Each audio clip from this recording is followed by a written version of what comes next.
Welcome back. कुछ दीगर अहम मौज़ूआत के ऊपर हमने बात करनी है। आज हमने दावत दी है साबिक गवर्नर सिंध इमरान इस्माइल साहब को। इमरान इस्माइल साहब, आपके वक्त का बहुत शुक्रिया। मुझे ये बताइए कि एक पिटिशन दायर की गई आपकी तरफ से, और इस पिटिशन के दौरान ही फिर तहरीक इंसाफ ने एक बार फिर बताया कि अडयाला में सेहत के मामलात को लेकर गो कि हुकूमत तो इसके ऊपर मुकम्मल तौर पर खामोश है। पिटिशन के फिक्स होने के हवाले से कोई कोशिश हो रही है? कब तक मुतवक्के है कि आप लोगों की पिटिशन फिक्स हो जाएगी और मुलाकात की तवक्को रख रहे हैं आप लोग? जी इंशाल्लाह इस हफ्ते में हमको उम्मीद है। हमारे लॉयर्स बता रहे हैं कि इस हफ्ते में वो कोशिश करेंगे कि पिटीशन को फिक्स करा दें और हेयरिंग अगर उसके ऊपर इतराज़ात हुए तो इतराज़ात दूर किए जाएंगे, अगर वो इतराज़ात नहीं हुए तो पिटीशन एक्सेप्ट होगी और वो हेयरिंग के लिए लग जाएगी। ठीक। अच्छा, अब आप लोग जो है कोट लखपत जेल भी जाते रहे हैं। मुलाकात के हवाले से एनडीसी ने दावा किया। हमारी मुलाकात हुई चीफ मिनिस्टर खैबर पख्तूनख्वा के साथ, तो उनसे हमने पूछा कि कोट लखपत वालों का शिकवा यही होता है कि तहरीक इंसाफ उनको एतमाद में नहीं लेती, तो आप लोग क्यों नहीं कम्युनिकेट करते? तो उनका नहीं जी, ऑन एंड ऑफ हमारी कम्युनिकेशन होती रहती है। जब आप लोगों की मुलाकात हुई थी तो क्या कहना था कोट लखपत वालों का? क्या वाकई ही उनके साथ ऑन एंड ऑफ पीटीआई की कम्युनिकेशन होती है और उनको वो एतमाद में लेते हैं? लेकिन तीन तीन लोगों में से एक या दो तो झूठ बोल रहे हैं। या अच्छा। तो एनडीसी वाले झूठ बोल रहे हैं, या कोट लखपत वाले झूठ बोल रहे हैं, या वजीर आला जो है वो झूठ बोल रहे हैं। हम्म। हमने हम मैं तो अनुभव आपसे कह सकता हूँ कि जो हमारी बात हुई कोट लखपत के वसीरान से, हम्म। उन्होंने उनका सबसे बड़ा गिला ये था कि हम कोई अभी मर तो नहीं गए, हम्म। हम जिंदा हैं, हम पार्टी के लिए जेलें काट रहे हैं। अगर इमरान खान तक रसाई नहीं मिल रही तो यहाँ हमसे मिलने की कोशिश तो करें, हमारी राय तो लें, हमसे पूछें, हमसे समझे तो सही कि हम क्या चाहते हैं, पार्टी कैसे आगे बढ़नी चाहिए। ठीक। जेल जाने का मकसद ये तो नहीं होता कि आप उनको काट के बाहर फेंक दें, तो बल्कि उनकी अहमियत और उनकी वक़्त बढ़ जाती है। अच्छा, मैं एक और मुद्दे की तरफ आपकी तवज्जो चाह रहा हूं। जिस तरह से आपने फरमाया कि हम मुलाकात की कोशिश कर रहे हैं, कोट लखपत पहले हो गई या बडियाला की कर रहे हैं, खान साहब की फैमिली भी कुछ सवालात उठा रही थी। जैसे आपने कहा कि तारीख बहुत लंबी दे दी गई है, उन्होंने भी कहा क्योंकि सोहेल अफरीदी साहब और पीटीआई कहते हैं कि हम उनको मना लेंगे। आप लोग इमरान खान की फैमिली से अभी तक आप लोगों की मुलाकात नहीं हुई, आप लोग कोशिश नहीं कर रहे, या खान साहब की फैमिली के साथ कोई राब्ता आप लोगों का है जो हमें शायद पता ना हो जिसके मुतालिक?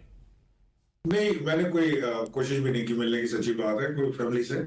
और अगर कोशिश करेंगे तो शायद हो भी जाए मुलाकात। लेकिन मेरा ये मानना है कि देखिए, अगर इमरान खान ने अपनी फैमिली को आगे लाना होता ना, तो वो बैरिस्टर गौहर की जगह अपनी बहन को बना देते चेयरमैन, ठीक। या और कुछ करते। सलमान अकरम राजा की जगह अपनी किसी और भांजे भतीजे को बना देते सेक्रेटरी जनरल। मेरा तो इन दोनों अपॉइंटमेंट पे इतराज है। मैं कल एक टीवी चैनल पे था, तो एक वो पीटीआई के दोस्त बैठे हुए थे, तो वो कह रहे थे कि जब इमरान खान ने कह दिया, मैं इतराज कर रहा था ऑपोजिशन लीडर की अपॉइंटमेंट पे। ठीक। मैंने कहा कि जी, जो हुकूमत गिराने में, इमरान खान की हुकूमत को गिराने में कलीदी किरदार अदा कर रहे थे, उनको की पोजीशन देनी है आप लोगों ने, ठीक। और वो आपके लिए कुछ भी नहीं कर रहे हैं। वो तो अपने लिए गाड़ी बंगला उसकी बातें करते हैं जाके स्पीकर से कि जी मुझे गाड़ी बेहतर दे दें, मुझे बंगला ठीक करा दें या बड़ा बंगला दे दें, और जब आप ये कर देंगे तो उसके बाद मैं आपके खिलाफ इनकलाब लाऊंगा और आपकी कुर्सी पलट दूंगा। कैसे हो सकता है? मैं ये इतराज कर रहा था, तो उन्होंने कहा मुझसे, बड़ी उन्होंने बात की, उन्होंने कहा कि जी, जब इमरान खान ने कह दिया कि लीडर ऑफ ऑपोजिशन इनको बनाना है, तो फिर हमारी क्या औकात है कि हम आगे से बात करें। तो मैंने उन्हें कहा कि मैंने कहा, देखें, आपके और हम में यही फर्क है। जब इमरान खान कोई चीज हमारे सामने बात करते थे तो हम उनसे जरा बहस करते थे, उसके प्रोज एंड कॉन्स बताते थे, उनको बताते थे कि खान साहब की फैसला गलत है आपका, या मुझे लगता है कि गलत है, फैसला बहरहाल आप ही का चलेगा, लेकिन आप मेरी रीजनिंग तो सुनेंगे। ये तो नहीं हो सकता कि आप बस कह देंगे कि जी बस मैंने कह दिया इसलिए बस बात खत्म हो गई। ये नहीं होता, ये पार्टी में होता भी नहीं था कभी, तो मैं पहली दफा सुन रहा हूँ कि लेकिन अभी अभी उनका उनका एक शिकवा ये भी है कि कम्युनिकेशन का गैप इतना ज्यादा है कि वो बहुत सारी चीजें ना अंदर जा सकती हैं, ना अंदर से बाहर आ सकती हैं। ये भी प्रॉब्लम है। देखिए, इस वक्त पीटीआई में टग ऑफ वॉर शुरू हुई है, टू बी ऑनेस्ट। अभी सोहेल अफरीदी ने 55 दिन के बाद का ऐलान किया। इस वक्त पीटीआई पूरी को चाहिए था कि वो सोहेल अफरीदी के पीछे खड़े हो जाते। ठीक। लेकिन अभी भी सब अपनी अपनी 1.5 इंच की मस्जिद बना के बैठे हुए हैं। अलीमा खान कह रही है कि नहीं जी, ये तो हमसे पूछा नहीं, तो मैं तो नहीं इसको बैरिस्टर गौहर का भी इस पर बयान ही नहीं आया। सलमान और बात कर रहे हैं, वो कह रहे हैं हम उनको मना लेंगे, वो कह रहे हैं हम किसको मना लेंगे, कौन किससे रूठ रहा है। अगर इस मार्च को अलीमा खान लीड करें तो आपके ख्याल में क्राउड को वो बेहतर तौर पे पुल कर पाएंगी? रिजल्ट्स डिफरेंट हो सकते हैं? देखिए, अलीमा खान बहरहाल इमरान खान की बहन है, और वर्कर जो है वो उनको उसी नजर से देखते हैं कि वो इमरान खान की बहन है और इमरान खान उनको हासिल है। अलीमा खान आई थी इमरान खान की रिहाई की तहरीक लेके, और वो सारा करके अपने भाई के लिए। ठीक But now she has already started enjoying politics. ठीक। और उनको उनको भी इसमें मजा आ रहा है कि पॉलिटिक्स में पब्लिक हो, आवाम हो, खड़ी हो, हाथ वाथ हिलाएं, जरा काम शाम हो, तो उसमें भी मजा आ रहा है। और अलीमा खान को इमरान खान ने कभी भी, मैं बड़ी इज्जत करता हूँ अलीमा खान की, ठीक। अगर आपका प्रोग्राम देखें तो मेरा उनको एहतराम है, लेकिन अलीमा खान को इमरान खान ने कभी भी अपनी पार्टी में एक्टिवेट नहीं किया। ठीक। Never ever. इस 28 साल की जो पीटीआई की स्ट्रगल थी, इसमें कभी भी अलीमा खान को कोई पोजीशन, कोई टिकट, बल्दियात का टिकट, कोई टिकट इमरान खान ने नहीं दिया अपने किसी खानदान के बंदे का। हैविंग सेड दैट, क्योंकि पीटीआई की लीडरशिप इस वक्त इतनी कमजोर है कि अलीमा खान ताकतवर नजर आ रही है, और वो जब आएंगी तो जाहिर जो अवाम है या वर्कर है पीटीआई का, वो अपने आप को रिलेट करेगा उनके साथ। बिल्कुल ठीक, आप कह रहे हैं कि वो हो सकता है। हमें वजीर आजम के मुआविन खुसूसी हुज़ैफा रहमान साहब ने ज्वाइन कर लिया। हुज़ैफा साहब, आपके वक्त का शुक्रिया। मुझे ये बताइए कि पाकिस्तान तहरीक इंसाफ ने प्रेस कॉन्फ्रेंस की, एक तो उन्होंने 27 सितंबर की पहले डेडलाइन का ऐलान किया था कि वो कोई लॉन्ग मार्च करेंगे। अब वो कह रहे हैं कि जुमेरात को अगर मुलाकात ना करवाई गई तो मुल्क के हर चौक को हम डी चौक बना देंगे। आप लोगों का एक मुतालबा ये था कि एसओपीज का ये ख्याल नहीं करते, सियासी गुफ्तगू करते हैं। आज वो गारंटी दे रहे हैं कि कोई सियासी गुफ्तगू नहीं होगी, तो अब मुलाकात अगर आप नहीं करवाएंगे तो उसका मतलब तो फिर यही है कि आप लोग भी चाह रहे हैं जरा एजिटेशन हो और पीटीआई जरा जोरे बाजू जो है उसको आजमाए सड़कों पर आकर। बहुत शुक्रिया उमर दराज गोंदर साहब। मैं गुजारिश ये करूं कि जो मेरे पास मालूमात है उसके मुताबिक तो पाकिस्तान तहरीक इंसाफ ने आपके सामने तकरीबन 1 साल तक इस नुक्ते नजर पर डटी रही कि बानी तहरीक इंसाफ से हम मुलाकात भी करेंगे, सियासत भी करेंगे। और आपने देखा कि जब हमने उनकी बहन की 4 दिसंबर 2025 को मुलाकात कराई तो उन्होंने बाहर आकर अपने फॉलोअर्स को, अपने वोटर्स को बानी तहरीक इंसाफ की वेलबींग बताने के बजाय एक मैग्ना कार्टा जितना बड़ा ट्वीट किया।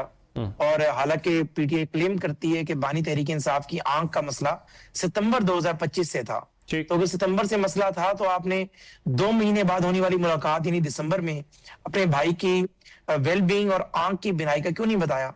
तो साफ मतलब जाहिर हुआ कि आपका मकसद भाई की सेहत या वेलबींग से ज्यादा आपने सियासी बयानियां बनाना है, इंतशार फैलाना है। तो गुजारिश ये है कि अगर 1 साल तक आप इस मौके पे डटे रहे हैं, अब कम से कम 1-2 महीने हुकूमत को भी दें, हम इस बात को रीएवेलुएट कर लें कि आया कि वाकई वेलबींग जानने के लिए जो बहनें बिल्कुल नहीं अपने भाई से मिलना चाह रही थी, वो चाहती थी कि हमारा सियासी बयानियां मजबूत रहे, मुलाकात हो या ना हो। इवन के खुद क्लेम किया पीटीआई ने कि एक बहन जो है उनको मुलाकात की ऑफर भी की गई लेकिन हमने रिफ्यूज कर दिया बकौल अलीमा खान के और बाकी इनके लोगों के। तो मेरे पास मालूमात ये है कि ये बेसिकली ऐलान तो कर चुके हैं 27 सितंबर का, लेकिन अब ये बड़े डेस्परेट हैं कि आया कि फाइनल कॉल फाइनल रखनी भी है या नहीं, या दोबारा यूटर्न ले लेना है जो बानी तहरीक इंसाफ की सियासत का वतीरा रहा है। क्योंकि इन्हें बताया गया है कि लोग नहीं निकलेंगे, पंजाब बिल्कुल नहीं निकलेगा, केपीके में कोई कारकर्दगी नहीं है, हुकूमती सपोर्ट के साथ 5, 8, 10 हजार बंदा निकल सकता है, लेकिन आईजी और चीफ सेक्रेटरी ने वाजे कह दिया है कि आपको कोई हुकूमती सपोर्ट नहीं मिल सकती जो गंडापुर के लॉन्ग मार्च के मैं आपकी गुफ्तगू से ये एज्यूम करूं कि पीटीआई ने जो जुमेरात की बात की है उस हवाले से गवर्नमेंट का वर्जन वाजे है, जो आप कह रहे हैं कि हम जरा रीवैल्यूएट करेंगे तो जुमेरात को मुलाकात नहीं होगी। देखिए बात यह है कि एक अगले लम्हे का भी नहीं पता होता। जेल सुपरिटेंडेंट की रिकमेंडेशन पे मुलाकातें बंद हुई। मैं अगर यहां पर के बात करता हूं कि मुलाकात नहीं होगी और जेल सुपरिटेंडेंट ये समझता है कि नहीं इनका कंडक्ट अब बेहतर है और मैंने इस बात की जवाबदेही करनी है, मैं एक सिविल सर्वेंट हूं और मुलाकात होनी चाहिए, तो मुलाकात बिल्कुल हो जाएगी। लेकिन चूंकि जो माजी का ट्रैक रिकॉर्ड रहा है उससे मैंने आपको बात गुजारिश की कि खुद हमने तो ये बात कहीं की नहीं, पीटीआई ने खुद ये बात क्लेम की कि बहन जो एक बहन है अलीमा खान नहीं, दूसरी बहन, इनका नाम मेरे जहन से निकल गया, उनको बाकायदा तौर पर नौरीन साहब जी शायद उन्हें बाकायदा मुलाकात के लिए कहा गया, लेकिन अलीमा साहिबा ने रोक दिया।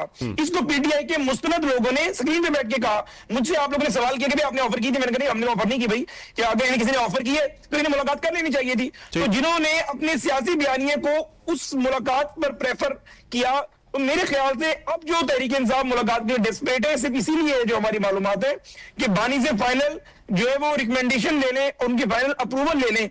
ये ना हो कि 27 सितंबर के बाद उमर दराज भी कह रहे हो कि हुज़ैफा साहब बाकी बातें तो आपकी बेशक गलत है, लेकिन ये वाकई ठीक है कि अब तहरीक इंसाफ के पास स्टेट पावर नहीं रही जो कर्फ्यू तोड़ सके, जो लॉन्ग मार्च कर सके, जो हुकूमत को घुटने टेकने पे मजबूर कर सके। क्योंकि जिस जमात ने एक लाख वोट लिए, आखिरी लाइन, 1,78,00,000 वोट लिए, तहरीक इंसाफ क्लेम करती है कि फॉर्म 45 के मुताबिक। तो मेरी गुजारिश है कि क्या कोई एंकर जो पीटीआई की सपोर्ट भी करते हैं या उनका नुक्ता नजर उसकी तरफ ज्यादा है, कोई बंदा ये कह सकता है कि 8 फरवरी 2024 के बाद तहरीक इंसाफ ने भी किसी गैदरिंग में 78,000 बंदा भी इकट्ठा किया हो? तो ये इस बात की खमाजी करते हैं कि अगर आप 2.25 करोड़ लेकर 78,000 बंदा इकट्ठा नहीं कर सकते, तो इसका मतलब ये हुआ कि इस मुल्क में बाकी जमातों का मैंडेट भी है, बाकी जमातों की मकबूलियत भी है, आप लोगों ने कोएग्जिस्ट करना है, मिलकर चलना है। कल चीफ मिनिस्टर के सामने ये सवालात रखे हमने और मैंने उनसे ये पूछा भी कि आप ये बताइए कि आप इस्लामाबाद आ रहे हैं, तो उन्होंने वहां बड़ा कैटेगोरिकली कहा, उनका हमारा बड़ा तजर्बा है लॉन्ग मार्च का, हमारा बड़ा तजर्बा है रुकावटों को हटाने का और आगे पहुंचने का। आप कह रहे हैं कि ये लोग नहीं निकलेंगे, ये लोग निकाल नहीं पा रहे, वो कह रहे हैं जी हम बड़े तजर्बाकार हैं, हम आएंगे और हम बताएंगे।